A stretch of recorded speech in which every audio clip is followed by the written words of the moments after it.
Ora, muito bem, bem-vindos ao seu duelo de ideias. Hoje vamos conversar com o padre Hélio Soares, natural de São Jorge, está na paróquia de São Vicente de Ferreira e também nas Capelas. Uma pergunta muito fácil de fazer, para uma resposta rápida. Padre, porquê?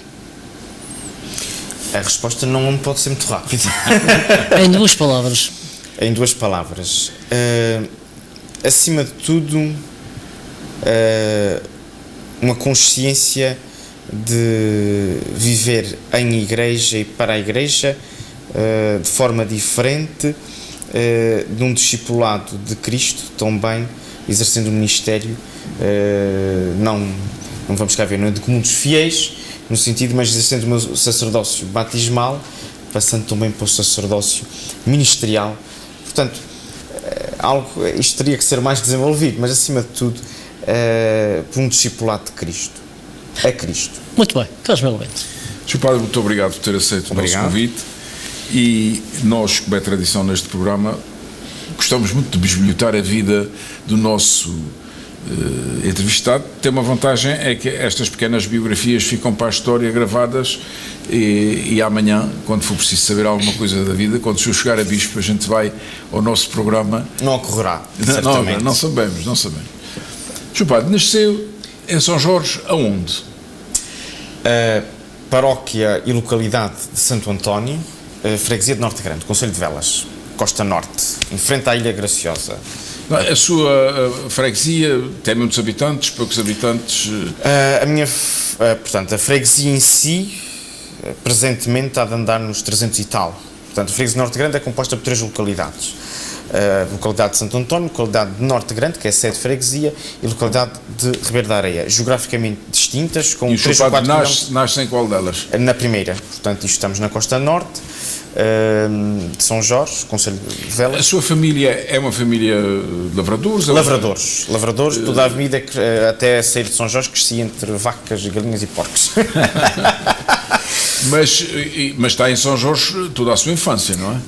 Eu saí de São Jorge com 19 anos, quando fui para o seminário de Angra. Então, vai para a escola? É na minha localidade, na sua escola freguesia? Primária. É na minha, ainda na altura havia escola lá, agora já não há, que aquilo está a ficar deserto. Portanto, a minha localidade concretamente, na minha infância, até 2000, tinha à vontade de 250 habitantes. Presentemente teve um decréscimo populacional nos últimos 15 anos, em que já se situa na ordem dos 100 e tal. Portanto, toda a juventude, ou aquele grupo com quem eu convivi na minha juventude, literalmente desapareceu dessa localidade. Para fazer uma ideia, portanto, ali por volta do ano 98, 99, 2000, 2001, ia um autocarro de 50 e tal passageiros, só da minha localidade para a Escola de Velas. Presentemente vai para as localidades, ou para estas localidades da Costa Norte, concelho de Velas, mais Beira, e é necessário estas localidades para encher um autocarro, enquanto na altura ia 3. Portanto, só para dizer uma ideia de a vossa escola primária era em Velas?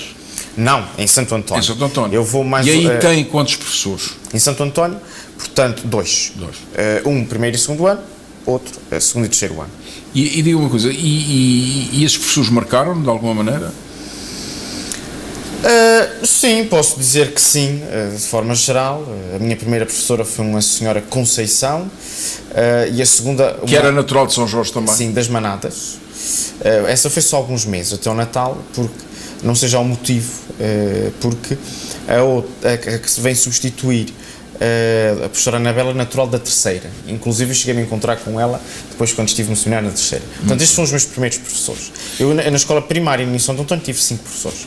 Muito e algum o marcou de forma... Não, de forma especial não. Portanto, cada ano era um professor. Portanto, fizeram o seu dever. Exatamente. E o seu pai também fez o seu. Sim. E depois faz o liceu, o secundário aonde? Na escola básica, depois escola básica integrada de Velas, até o 12º ano. Portanto, eu quando vou, ingresso já na escola nas Velas, por volta do ano 94, 95, agora não tenho presente, é quando também chega o ensino secundário São Jorge. Portanto, eu lembro-me que no meu 5º ano, no princípio o 10º ano, depois até o 7º ano, foi este percurso que também era uma novidade lá. Porque até essa altura iam para a Horta ou para a terceira, para a Angra. E, portanto, o senhor completa o seu curso secundário nas Velas. Exato. O 12º. E depois, o que é que se passa consigo? Já tinha pensado... Já. Portanto, do ponto de vista, posso definir a minha caminhada, e porque esta pergunta inicial aqui do Marco Borges é difícil de definir, porque eu posso definir a minha caminhada vocacional, chamando-lhe assim, em 3 fases. Aquela de infância, em que nós se calhar achamos piada, porque a minha família é tradicionalmente religiosa, envolvida na vida paroquial, principalmente aí a influência da minha mãe, com a sua espiritualidade, claramente. O meu pai, um pedaço mais sempre renitente a estas coisas religiosas. Eram muitos irmãos?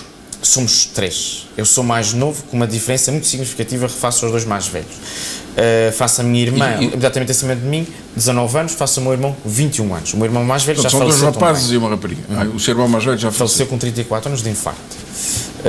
Isso no fundo também me marca, um certo modo, a minha caminhada. Portanto, aquela fase de infância, até aos 10 anos, achar piada, ser acólito, imitar o seu padre, inclusive em frente à minha casa há uma ermida de Nossa Senhora Auxiliadora que eu para lá fingi que era padre. Então já tinha por aí, uma chamazinha... Sim, essa primeira parte. Segunda, a morte do meu irmão em 97. Totalmente inesperada, não? Exatamente. Eu fui, portanto, com o meu irmão ordenhar vacas à tarde, já não sei, foi um dia de semana, já não sei, agora não tenho presente o dia, e no outro dia fui ver lá a casa funerária já no caixão, por volta de meio-dia. Portanto, isso aí abalou completamente não só a minha estrutura mental, mas toda a família e tudo mais. E é nessa altura que decidi para o seminário? Não. Portanto, todo aquele primeiro ano, literalmente, ver os meus pais diariamente a chorar, literalmente todos os dias, principalmente a minha mãe, e este confronto existencial acima de tudo, existencial, com o fim do ano, começa a colocar novamente essa questão. Mas isso ficou um pedaço por aí. Claro que nunca comentava isto com ninguém.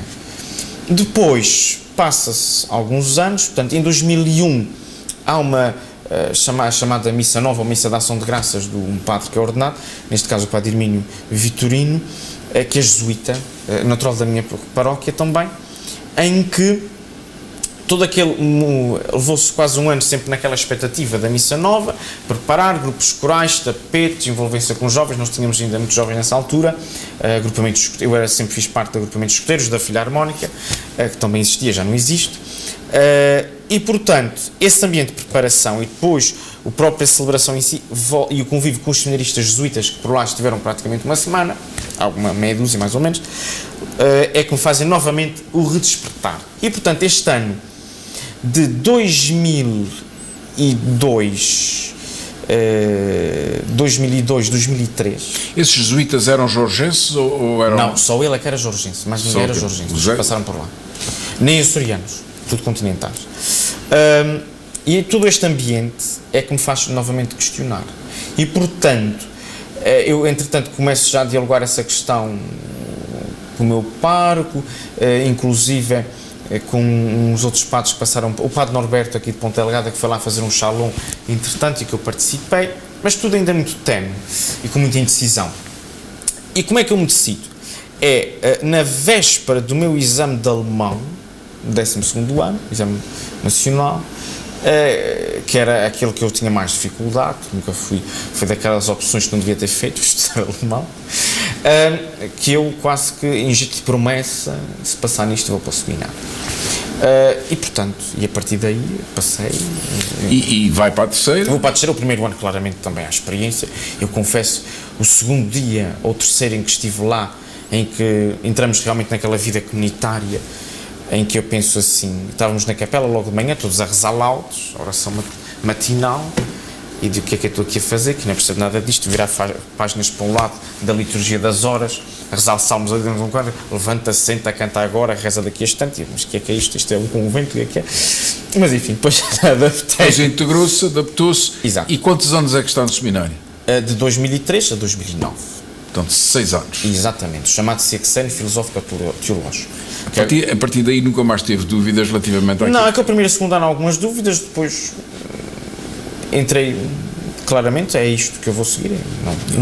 Confesso que nunca tive grandes dúvidas assim, existenciais, vocacionais, como nós, ou uma crise vocacional. Antes de lhe perguntar qual foi o professor que o marcou mais, eu diria, perguntar-lhe, depois do ordenado, Portanto, é 9, não é? 2009? Ordenei em 2009, 25 de julho, em São Jorge. Também algo inusitado, pelo menos nos últimos Portanto, 50 o Dom anos. António vai a São Jorge para ordenar? Exatamente. Nas velas, claro? Não foi ordenado na igreja de Orzelina. Porquê? Aí foi uma questão de Logística, acima de tudo, e por uma ligação. Por já o meu parco era em simultâneo, naquele momento, naquele ano, parco de Santo António e Orzelina. Portanto, estamos a falar de lados opostos da ilha, mas que são ligados, as duas freguesias, por uma estrada transversal à ilha. E, portanto, foi decidido aí, por uma questão logística, pois a ideia de envolver a ilha, portanto, eu tive na minha ordenação um coral de 100 e tal pessoas, com orquestra e tudo, que é congregar todos os grupos corais das paróquias todas. Portanto, houve ali 6 meses de árduo trabalho.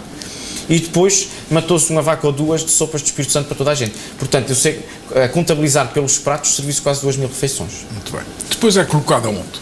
Na Ilha de Corvo. Uma ilha à minha estatura, uma pequena ilha, eu também sou pequeno, portanto... Foi de onde nos conhecemos. Exatamente, onde é que nos conhecemos? Já não sei bem, 2010, 2011, por aí. Bem,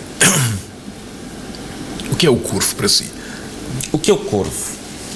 Boa pergunta. O Corvo... do ponto de vista, podemos dizer, é um mito ao mesmo tempo.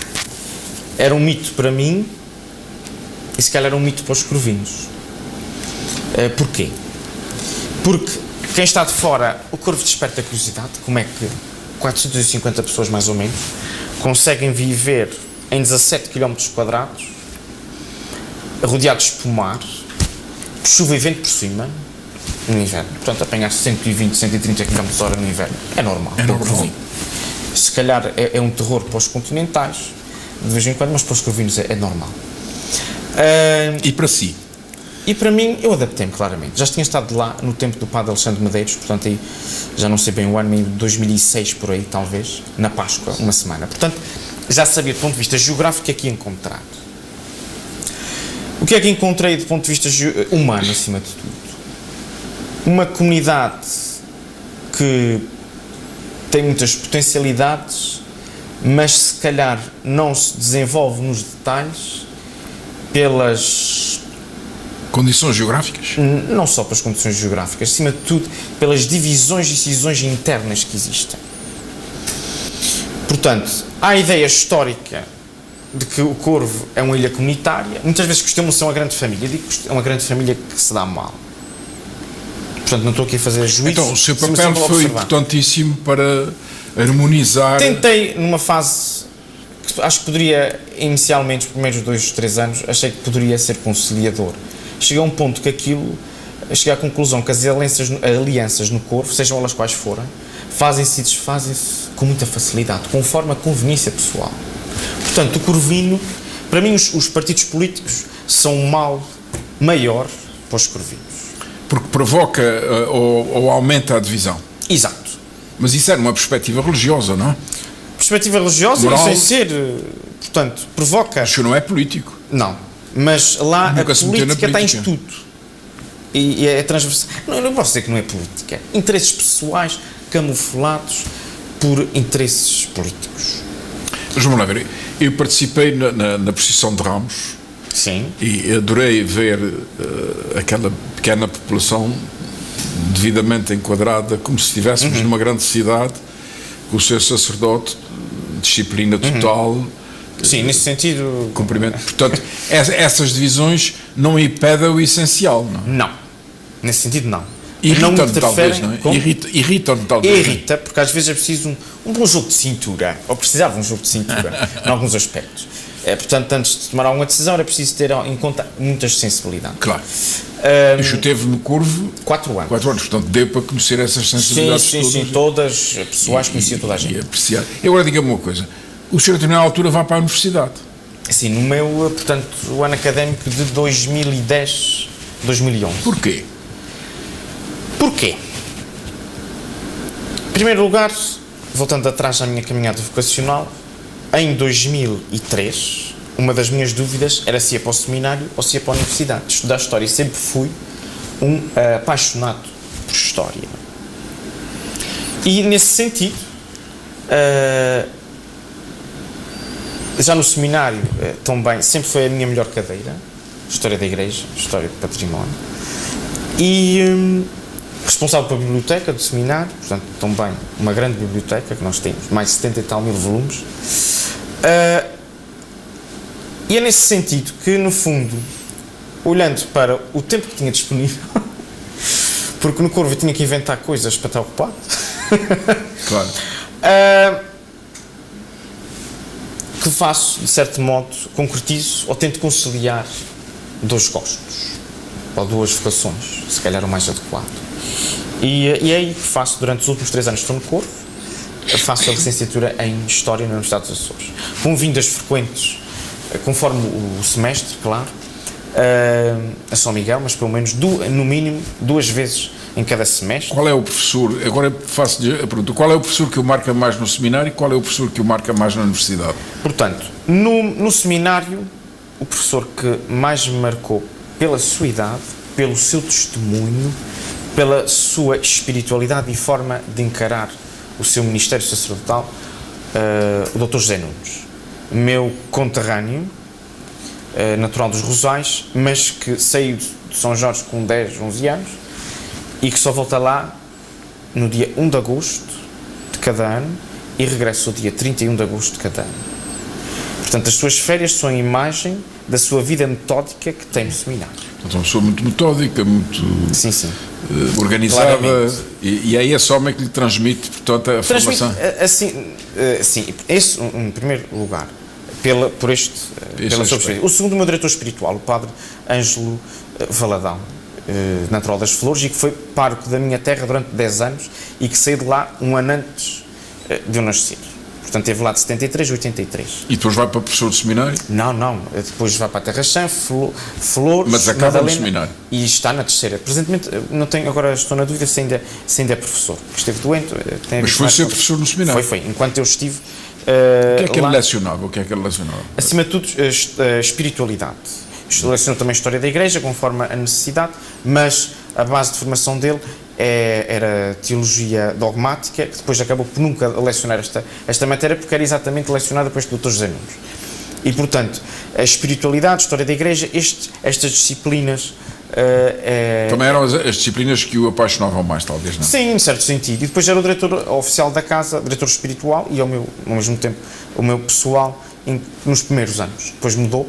Mas este homem que também eu me habituei a ouvir falar dele, embora nunca tivesse convivido, e é exatamente ele, por ser a única referência que eu tinha quando chego à terceira, que eu telefono para ele e diz ao seu padre, não o conheço, mas ouço falar bem de si, portanto acho que deve ser o suficientemente bom para me buscar ao aeroporto. Ora bem, depois o senhor acaba o seu mandato no Corvo. Sim. E é colocado nas capelas. Sim, portanto, em agosto passado, que estou nas capelas.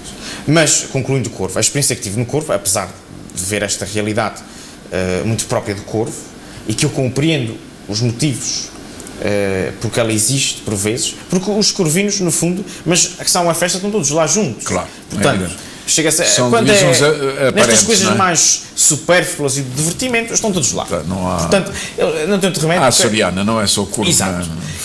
Mas eu posso dizer que o Corvo é a imagem dos Açores, de uma forma mais concentrada. É verdade. E, portanto, eu gostei muito da experiência de Corvo, foi excepcional e ajudou muito no meu amadurecimento, no meu lidar com as pessoas. Porque ter que lidar com estas e resolver muitas vezes algumas situações muito difícil consenso e de lidar com diferentes sensibilidades, preparou-me se calhar para enfrentar de outro modo outras realidades que agora encontro aqui em São Miguel. E é isso que, para acabar a nossa entrevista, que queria falar. Choquei nas Capelas, na antiga Vila das Capelas e em São Vicente. Não, ainda é vila.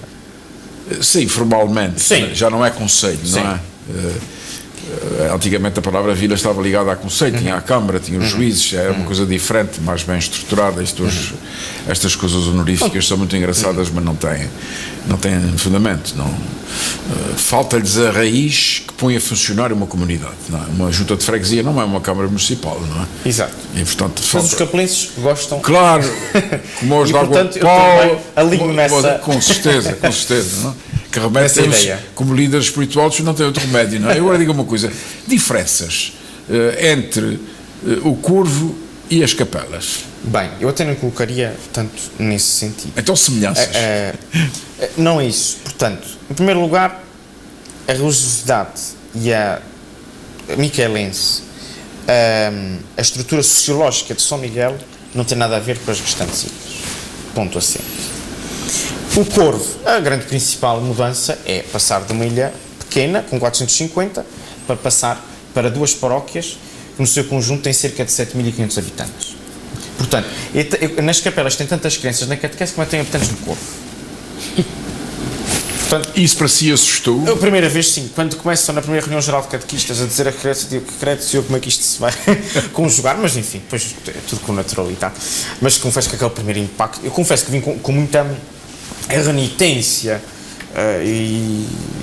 mas agora já estou plenamente adaptado, instalado nas minhas funções. E até já gosta dos miquelenses? Sim, claramente, fui muito bem recebido nas 2 paróquias, cada uma delas com a sua realidade religiosa e sociológica. Diferentes, completamente. Completamente diferentes, embora lado a lado.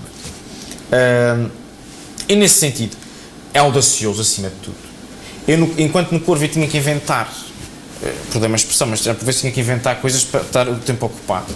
Aqui, como dizia um colega meu que também veio de São Jorge para cá, diz, aqui o trabalho vem ter connosco. Efetivamente é. As pessoas exigem muito a presença do pároco, gostam que o pároco esteja presente, mesmo que não tenha um papel ativo em alguma circunstância. Por exemplo, para nós capelas tem 3 celebrações eucarísticas ao fim de semana e cada qual tem o seu grupo coral. E todos eles gostam que eu apareça, mas não seja só para perguntar se está a correr tudo bem. Sente-se, portanto, realizado nessas 2 Sim, não posso dizer que não. Portanto, são paróquias com potencial aqui vamos cá ver pastoral, nesse sentido, audacioso nos desafios que me propõe. Acima de tudo, para a realização de outros projetos que eventualmente poderiam ser execuíveis, falta encontrar os líderes para eles, que é um dos problemas das nossas comunidades, quer seja do ponto de vista paroquial, quer seja no geral. Hoje em dia temos uma crise de líderes.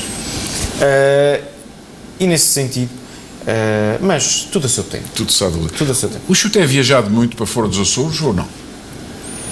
Já como sacerdote? Já como sacerdote, acima de tudo, às comunidades imigrantes do Canadá, costa leste dos Estados Unidos, portanto... Mas enquanto pároco do Corvo? Sim, enquanto pároco do Corvo. Enquanto pároco das Capelas e de São Vicente ainda não? Já. Há 15 já. dias regressei da Califórnia. Muito bem. E que tal? Aí está outra realidade religiosa diferente. O que é curioso de ver nas comunidades imigrantes é o elemento agregador da igreja e da fé e da religiosidade nessas comunidades, na primeira e segunda geração, na terceira já não. Portanto, o que eu vejo é que a maior parte daquelas festas, algumas A delas... terceira geração está perdida para nós?